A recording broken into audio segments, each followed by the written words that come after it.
patiently waiting at the end with the red cap on is Enon Landenberg, who, among other things, is taking Israel into space with Space IL. The moon. It's better than space. Space is for amateurs. The moon makes it a real estate play. Yes. Owned by the Americans. Sheldon Adelson will own the gambling and the hotels, yeah? Yes. That's a good business model. But you also are the founder of a business called SFBI, which I worked out stands for Small Factory for Big Ideas. Exactly. What does it do? So we are trying to deal with the situation there is now in the world, which is quite complex, because all this conversation here was targeted around, from our point of view, all disciplines. We are dividing activities by mediums. And now you had a TV, you had a newspaper, you had a digital, and then it divided, split it into internet and then mobile. But in the end, there is a human being. And the human being is the center of everything. The medium is just a commodity, and it's a commodity that the reason why it's divided is because of old discipline of laws. You needed to get a permission to have a TV channel. You don't need a permission to have an app or a website. Everyone can open it.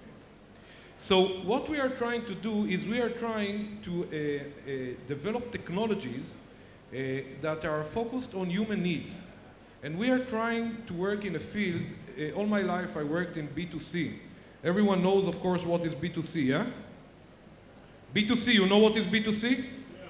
Yeah. Exactly, B2C is business to credit card. The companies don't really care about you. They want to find a way to get another $10 a month from your pocket. And we are working in a field that we call B2H, business to humans. And what we believe is that if we develop human solutions, the humans will be willing to pay more to the companies from the other point of view. Now, just to understand, if we're talking on media, we don't have yet digital TV in Israel. We have PVRs, but we don't have digital TV.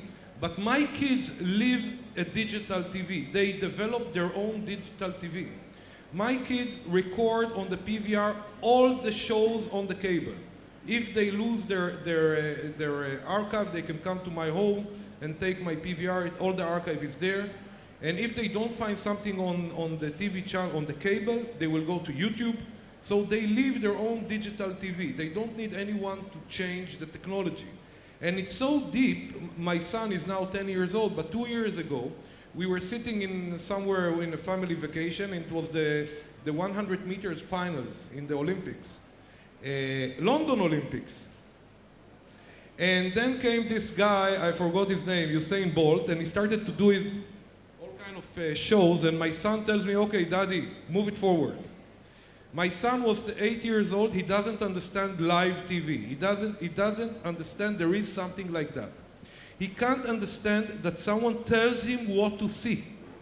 Now, we are trying to understand these human beings and to develop the technologies that solve their problems. Tell me an example of something you've been involved in advertising that you think, wow, if everybody else in the room knew about this, they'd have a competitive advantage over me. Okay, so most of the thing I work on, I can't talk because then my clients will be revealed. But what I can say is that 50% of what we do, we develop our own projects. And we develop companies and incubate them and build them in an opposite way than most of the startups today, because we don't start from technology. We start from a need. We are looking for needs, for problems that we have on day-to-day. Then we develop a solution. Then we plan the go-to-market plan. Then we find the finance to do it and how we're going to make money. And then we develop the technology. So just as a small example and a British one, two of my friends invited me to play squash, which, you know, I don't really play squash. I was sitting outside probably smoking, but it was hot. It's Israel. So from time to time I entered for the air condition. and I saw that they are fighting. I asked them, why are you fighting? And they told me, we don't remember the score. It was 5, it was 7. So we developed a small hardware device that you wear on your hand or on the racket itself. And every time you make a point, you click on it, and it transmits to your iPad. And suddenly you have a scoreboard on the amateur court. But more than that, this is technology. But then we found out that there are a lot of small problems that humans have. Like, let's say we played last night tennis and you beat me, but only most of us know. Now all of them know. Suddenly you can share to your Facebook that you beat me. But these are small problems. The biggest problem you have is when you came to Tel Aviv, you were looking for someone to play with squash or tennis that is in your level. You don't want someone that is much better or much worse. Suddenly we built the first ranking system for amateur players. Because if you want me and I want him, you are better than him. So you have your ranking, your global one, your local one, and between your friends. So we are always starting for a problem, looking for a problem, and once we buy problems for money. We pay cash on problems, and then we develop the solutions. I'm going to ask a slightly existential question, which is, in a world where you have incredibly deep data on who individuals are, where they are, what their behavior is, does advertising itself become irrelevant? Because that doesn't yet have that level of personalization. We've got a story on the front cover of Wired in the next issue. Madhu, who was here moderating last year, got curious, one of our team, about what information she was giving away when she was using mobile apps, when she was walking down the street, when she was browsing. And so she went to the data brokers, she traced her trail. And what was really scary for her was a lot of information that was supposedly anonymized. You know, the health service selling patient data, your phone company selling data, could very easily be de-anonymized and tracked back to somebody at this postcode, this age. And so the marketplace knows everything about you. Does that not redefine the whole idea of selling products to individuals that goes way beyond advertising? Okay, let me be Israeli and not politically correct. One of the big issues is the advertisers themselves. The data is there. Now, everyone loves advertising. Everyone loves advertising. The problem is that 99.9% of the advertising you get is not relevant to you. If you would get only the 0.1% that is relevant to you, if you are looking for a vacation and you have an amazing deal, you would be very happy. I can give you a good example. When my son was born 10 years ago, I came back home and I saw a box from a company in Israel that sells goods for babies. And I was so angry because the only one that knew that I had a baby was the hospital and a specific lady in the hospital. It was a day after he was born. And then I kicked it home and I did the list of things that my wife told me to do, as we normally do.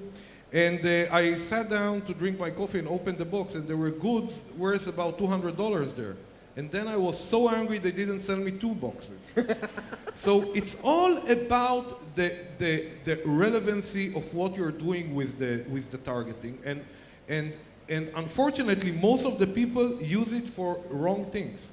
They are just trying to track groups that they think are potential clients and not relevant. Now, to give you a deeper understanding, good advertising doesn't need media. Because if you have a very good story, people will talk about your story. Normally, we use media when our story is so-and-so. And then we need the impressions. Okay, Michael. I think you hit on the head. There's such a transformative movement right now that within the next 2 years, the CMO will be more empowered than the CIO. And I often counsel anyone who's thinking of advertising business models to have empathy for what a CMO's job is to do. A CMO's job is to sell. They need to sell cars, they need to sell planes, they need to sell airline tickets. How you accomplish that is quite complicated. There are many ways to reach the user, the consumer. So what you have is an intersection of want versus need, where it's so easy to buy television. No one's ever been fired by buying television. It's so easy to buy things that are simple and make someone laugh that you can show, hey, look what we've done here. Even in the States right now, there's still a demographic, age male, 18 to 49. Since when does a 49-year-old and an 18-year-old have anything in common?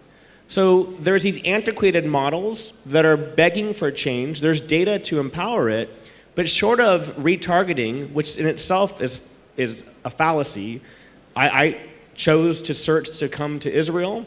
It still thinks I'm looking to buy a ticket to Israel.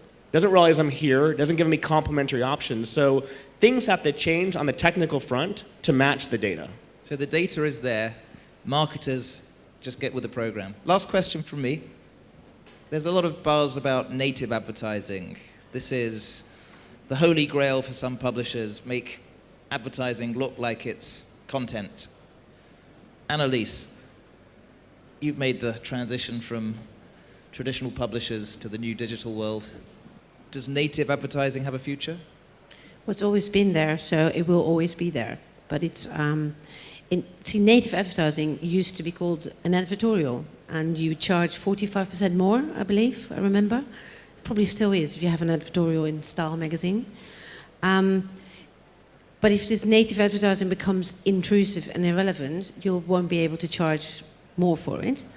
There's some of us out there, people like BuzzFeed, are making quite a lot of money with native advertising, but they're also pretty smart about it. They make it clear that it's native advertising because the consumer is not an idiot. I used to run a website called LiveJournal in Russia, and we had a lot of native advertising. We had a lot of bloggers who sold their stuff in LiveJournal, and we had many discussions about it, whether we would allow people to sell their stuff in LiveJournal, and then we said, well, actually the user is not an idiot. They know when stuff's being sold to them. So I think it definitely has a future, but we have to be smart about it. And then sometimes in the ad space, like the targeting stuff, we think that machines can take it all, can take over the emotive side of advertising. And I think it's both. You can't just have a machine. Because I also got the ad for a hotel room in Tel Aviv this morning, and I thought, well, I woke up in Tel Aviv this morning. This is not very smart. So, to conclude, advertising has to become deep, personal, data-driven knowledge of those individuals. But I think the information is there, and if you're running retargeting the right way, you can be very efficient.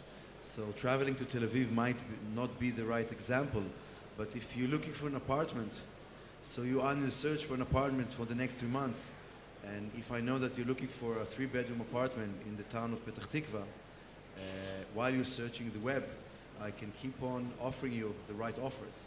Another thing I can do is once you stop searching for an apartment, which means you already bought an apartment, this is the right time for me to offer you the next step of advertising, taking a mortgage, refinancing a mortgage, or an decorating apartment your house. on the moon.